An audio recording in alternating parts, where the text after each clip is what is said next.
You, John Fitzgerald Kennedy, do solemnly swear I, John Fitzgerald Kennedy, do solemnly swear that you will faithfully execute the office of President of the United States that I will faithfully execute the office of President of the United States and will, to the best of your ability, and will, to the best of my ability, preserve, protect, and defend the Constitution of the United States. preserve, protect, and defend the Constitution of the United States. So help you God. So help me God.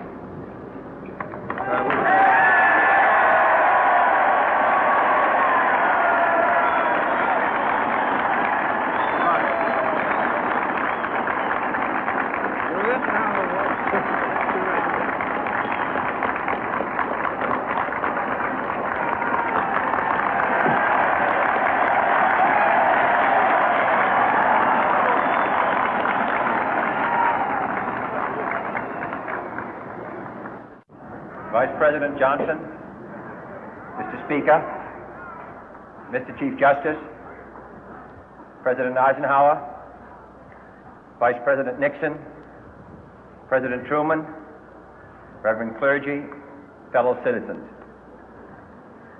We observe today not a victory of party, but a celebration of freedom, symbolizing an end as well as a beginning, signifying renewal as well as change.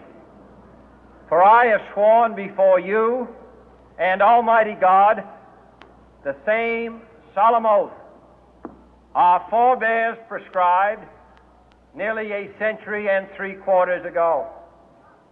The world is very different now, for man holds in his mortal hands the power to abolish all forms of human poverty and all forms of human life.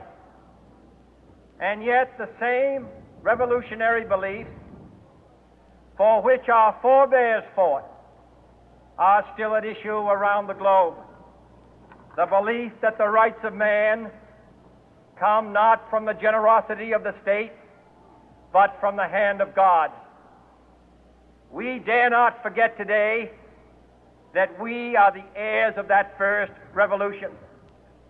Let the word go forth from this time and place to friend and foe alike that the torch has been passed to a new generation of Americans born in this century, tempered by war, disciplined by a hard and bitter peace, proud of our ancient heritage, and unwilling to witness or permit the slow undoing of those human rights to which this nation has always been committed and to which we are committed today at home and around the world.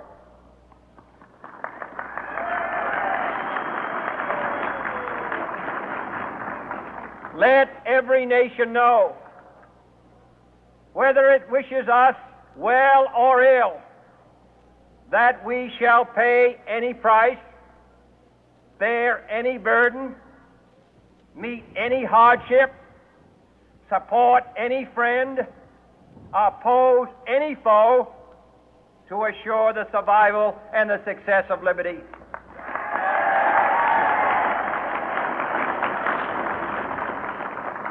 This much we pledge and more. To those old allies whose cultural and spiritual origins we share, we pledge the loyalty of faithful friends. United, there is little we cannot do in a host of cooperative ventures. Divided, there is little we can do, for we dare not meet a powerful challenge at odds and split asunder. To those new states whom we welcome to the ranks of the free, we pledge our word that one form of colonial control shall not have passed away, merely to be replaced by a far more iron tyranny. We shall not always expect to find them supporting our view, but we shall always hope to find them strongly supporting their own freedom, and to remember that in the past, those who foolishly sought power by riding the back of the tiger ended up inside.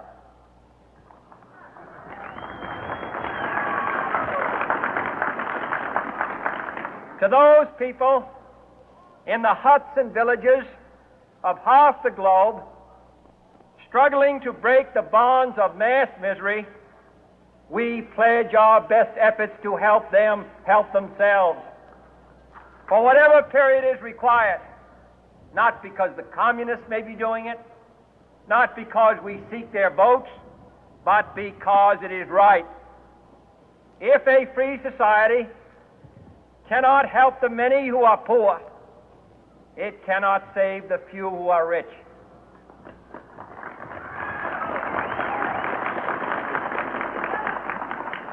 To our sister republics south of our border, we offer a special pledge to convert our good words into good deeds, in a new alliance for progress, to assist free men and free governments in casting off the chains of poverty.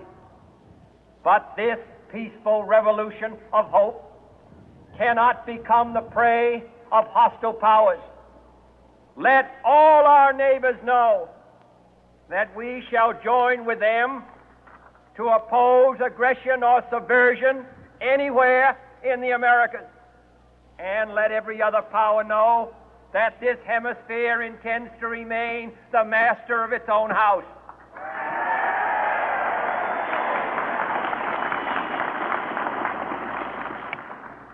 To that World Assembly of Sovereign States, the United Nations, our last best hope, in an age where the instruments of war have far outpaced the instruments of peace, we renew our pledge of support to prevent it from becoming merely a forum for invective, to strengthen its shield of the new and the weak, and to enlarge the area in which its writ may run.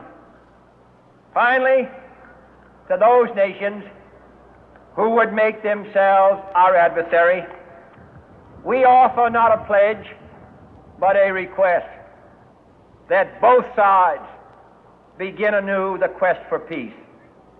Before the dark powers of destruction, unleashed by science, engulf all humanity in planned or accidental self-destruction, we dare not tempt them with weakness, for only when our arms are sufficient beyond doubt can we be certain beyond doubt that they will never be employed.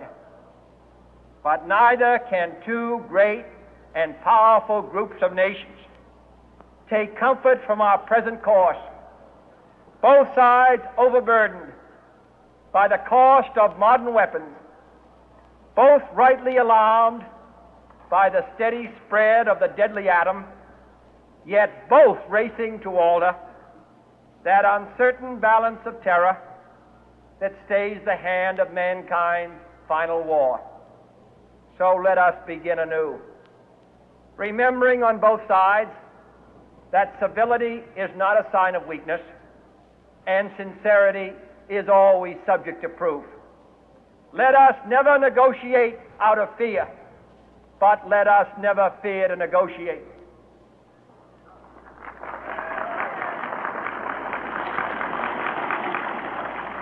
Let both sides explore what problems unite us, instead of belaboring those problems which divide us. Let both sides, for the first time, formulate serious and precise proposals for the inspection and control of arms, and bring the absolute power to destroy other nations under the absolute control of all nations.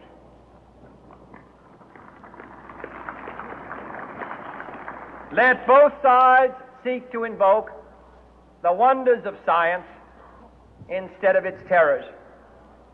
Together, let us explore the stars, conquer the deserts, eradicate disease, tap the ocean depth, and encourage the arts and commerce. Let both sides unite to heed in all corners of the earth the command of Isaiah to undo the heavy burden and let the oppressed go free. And if a beachhead of cooperation may push back the jungle of suspicion, let both sides join in creating a new endeavor, not a new balance of power, but a new world of law, where the strong are just and the weak secure and the peace preserved. All this will not be finished in the first 100 days, nor will it be finished in the first 1,000 days, nor in the life of this administration, nor even perhaps in our lifetime on this planet. But let us begin.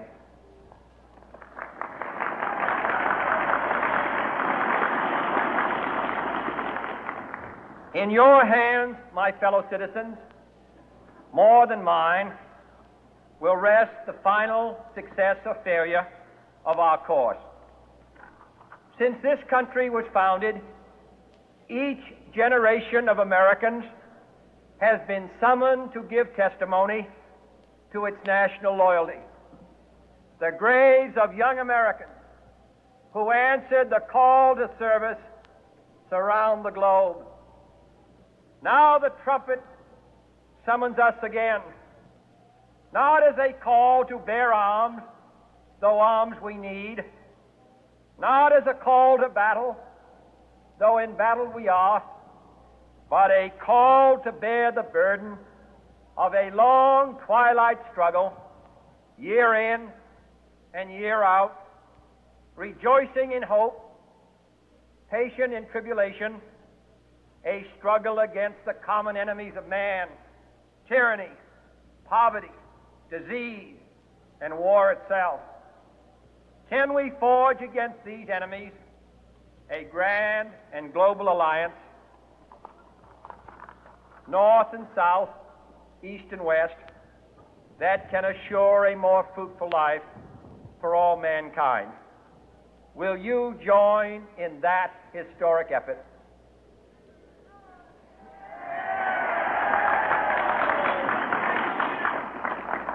In the long history of the world, only a few generations have been granted the role of defending freedom in its hour of maximum danger.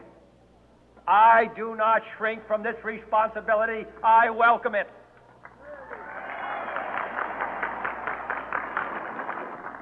I do not believe that any of us would exchange places with any other people or any other generation. The energy, the faith, the devotion which we bring to this endeavor will light our country and all who serve it. And the glow from that fire can truly light the world. And so, my fellow Americans, ask not what your country can do for you. Ask what you can do for your country.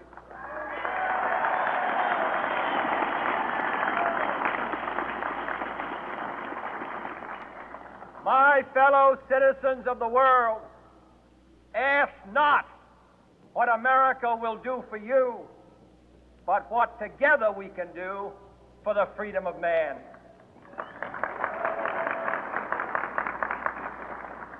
Finally, whether you are citizens of America or citizens of the world, ask of us here the same high standards of strength and sacrifice which we